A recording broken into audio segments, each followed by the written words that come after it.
Hi, and welcome back to the Marketing Hacks video series.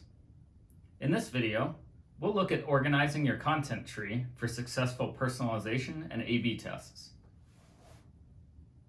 To make full use of Sitecore, an agile marketing team constantly creates new personalization scenarios and launches tests across the site.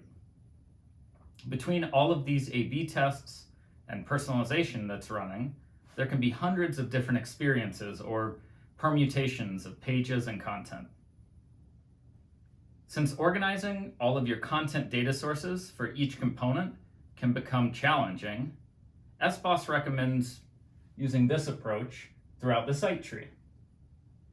Notice that each component has a personalization and A/B tests folder, which sits in line with your default data sources.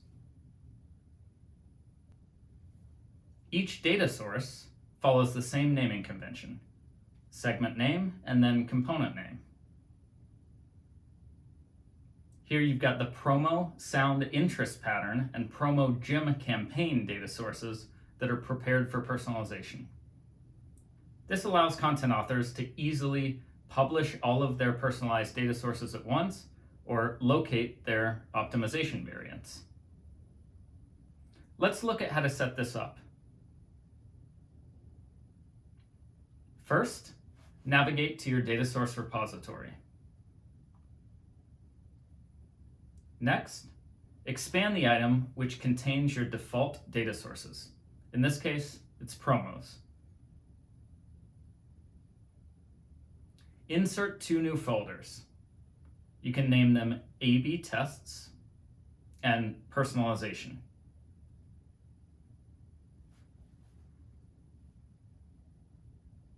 Use these folders to insert new optimization variants.